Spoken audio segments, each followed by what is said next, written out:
خب سلام دوستان، امروز اومدم براتون راجع به مانیکور این مدل پوست ها صحبت کنم. این پوست یه پوست آسیب دیده است. در واقع این قسمت هایی که میبینیم کراتین های صدف هستند که متاسفانه به خاطر فشار روی صدف زیر در واقع کوتیکول جمع شدن و باعث شدن که بعد از رشد روی صدف خودشون رو به این شکل نشون بدن. برای عقب زدن در واقع سینوس تا سینوس این مدل کوتیکول ها شما نباید این قسمت رو به سمت بالا بکشید، شما باید پوشرتون رو زیر در واقع کوتیکول قرار بدید و کوتیکول رو فقط به سمت عقب هل بدید.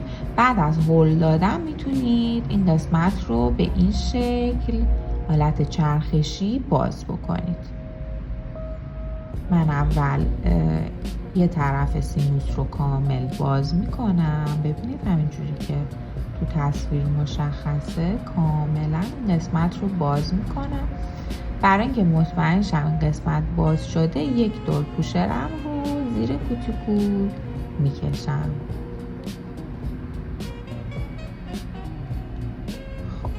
بعد از این قسمت میرم سمت بعدی رو انجام بدم.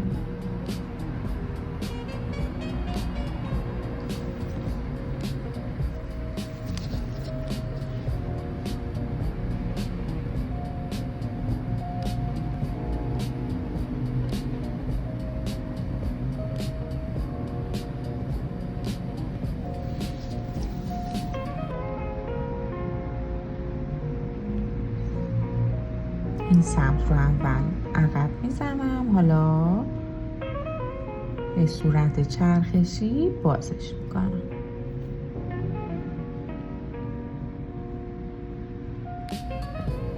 خب بعد از باز شدن یک دور چک میکنم که سینوس تا سینوس کاملا باز شده باشه. این تیرگی های روی صدف رو خیلی راحت میتونید با یک سوهان مانیکور از بین ببرید.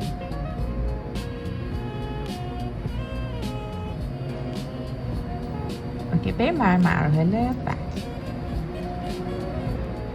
خب برای مرحله دوم ما از یه پودر بچه استفاده میکنم.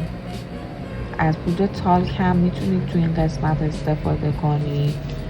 این پودر هم برای اینه که رطوبت اضافی سطح در واقع پوست رو از بین ببره تا حدودی و استحکاک سوهانتون رو با پوست کمتر بکنه. بعد از زدنش کاملا کوتیکول و انگشت رو ماساژ بدید، چون این کار باعث میشه گردش خون توی همه قسمت ها به صورت یکسان پخش بشه و احتمال خونریزی رو کمتر میکنه. خب من این مانیکور رو با سرساهن دوکی نوار قرمز انجام میدم. دلیلش هم اینه که این پوست حساسه و حتما باید با سرساهن های نوار قرمز کار بشه. و مورد بعدی این که سرساهنتون حتما باید اورجینال باشه و نو باشه یا حتما استریل شده باشه. دلیلش هم اینه که لایه های شاخی بین در واقع پودرهای این سرسوهان کاملا از بین بره و یه مانیکور تمیز بهتون بده.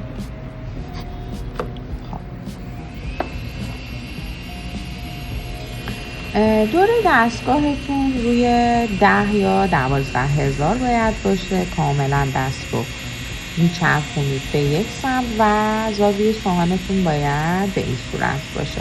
فقط زیر پوست رو، زیر کوتیکول رو ما خیلی آروم به صورت گردشی تا سینوس تمیز میکنیم.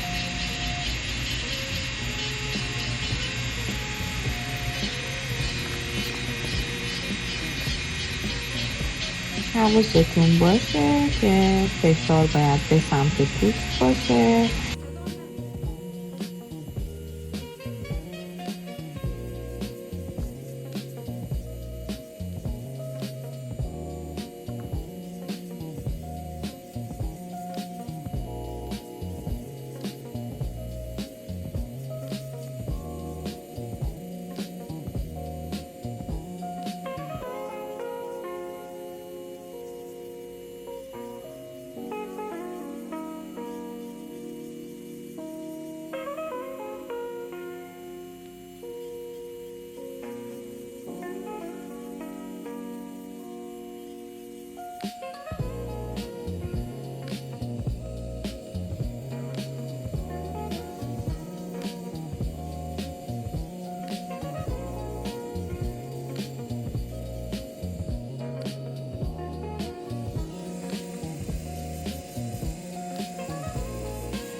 خب برای تمیز کردن سایدوال ها من این ساید رو تمیز کردم و الان میخوام ساید سمت راست رو تمیز کنم. برای تمیز کردن ساید دور موتور دستگاه باید تو بالاترین حالت خودش که 35,000 دوره باشه، فشار دست بسیار کم و شما حق ندارید نوک سوهانتون رو توی در واقع سینوستون فرو کنید، باید با کنار سوهانتون کار کنید. به این شکل از کنار شروع میکنید، میاید همین شکلی مثل تصویر به سمت پایین. سایدتون که تمیز شد میتونید به این شکل به سمت بیرون سوهانتون رو بکشید. پوست های شاخی و این لایه های شاخی این قسمت بلند میشه و بعد میتونید با چند تا حرکت ضربه ای شکل این پوست ها رو کامل از بین ببرید. بریم که ادامه کار رو ببینیم.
خب توی این قسمت ما میخوایم که کوتیکول ها رو کاملا عقب بزنیم، بازش کنیم که بتونیم خیلی راحت قیچی بکنیم. در واقع میخوایم جیب این قسمت رو باز بکنیم کاملا، کوتیکول ها به سمت بالا هدایت شه که ما خط قیچی راحت تری داشته باشیم.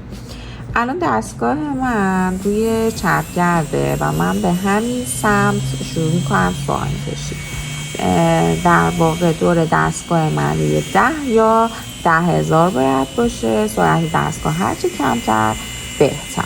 من شروع میکنم از سینوسم به این صورت حالت عمود به سطح صدف به سمت پوست فشار وارد میکنم و کوتیکول هام رو کاملا بلند میکنم.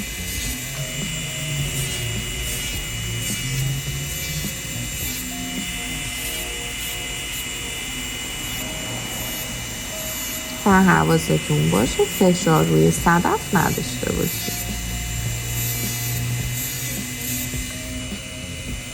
در واقع به این شکل.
خب من دوربین اینجا نزدیکتر کردم، زومم میکنم که بهتر ببینید. میبینید که سینوس ها کاملا تمیز شده، سایت ها کامل باز شده، یه جیب خیلی خوشگل باز کردیم و حالا میخوام شروع کنم به قیچی کردن. برای قیچی کردن فقط حق قیچی سینوس تا سینوس رو داریم، یعنی از این قسمت تا این قسمت و فقط باید کوتیکول ها قیچی بشن. بهتره که یه مقداری از این کوتیکول باقی بمونه چون احتمالاً رگ های خونی توی این قسمت خیلی زیاد باشه و برای اینکه ما آسیب نزنیم و این رگ ها رو پاره نکنیم من یه مقدار سطحی تر این رو قیچی میزنم. با نوک قیچی عمود به سطح صدف پوست هایی رو که در واقع ما بلندشون کردیم کامل قیچی میکنم. یه مقداری از پوست که باقی بمونه میتونید اون رو کاملا با یه سرساهان تمیز بکنید.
خب قیچیمون هم تموم شد. ببینید کوتیکول ها کاملا قیچی شدن.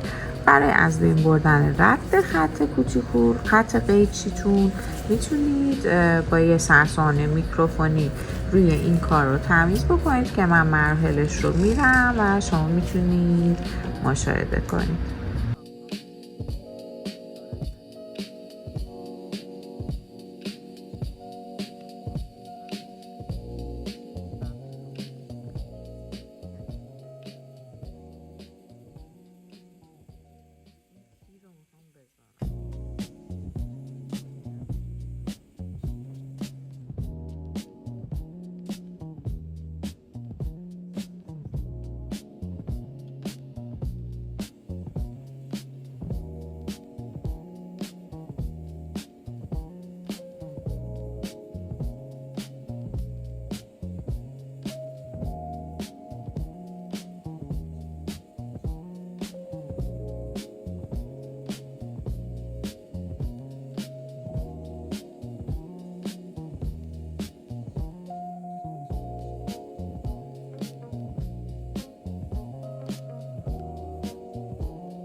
خب همطور که میبینید خط قیچی هم الان دیگه کاملا محو شده و میریم برای ادامه کار.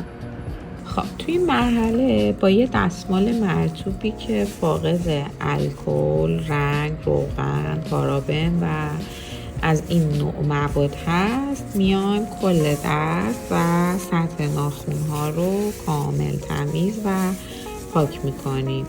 این مرحله خیلی مهمیه چون واقعا بهتون یه مانیکور فوق‌العاده تمیز میده.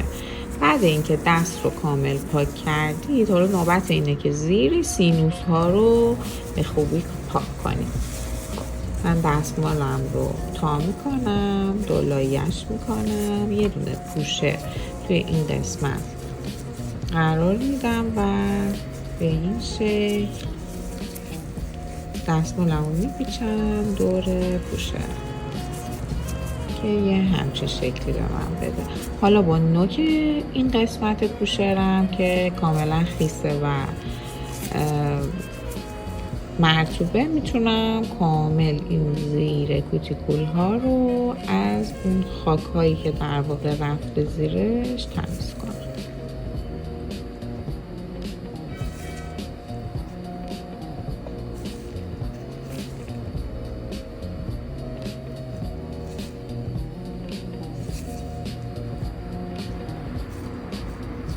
اگه مطمئن نبودید که دستمال مرطوبتون فاقد گلیسرین یا هر نوع مواد روغنی هست، حتما بعد از این مرحله روی کارتون رو سعی بکنید که یه دهیدراتور بزنید و بعد ادامه کارتون رو انجام بدید.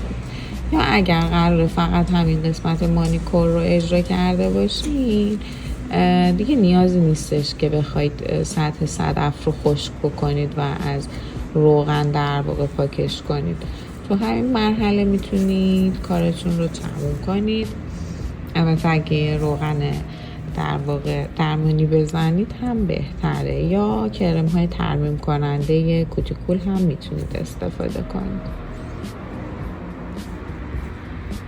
من اول اینو که حسابی تمیز کردم پاک کردم، بعدش با یه بافت کاملا شروع میکنم به تمیز کاری. خب میبینید پوست کاملا تمیز شده، سینوس ها کاملا تمیزه زیرش و یه بالشتک خیلی زیبا در اومده ازش.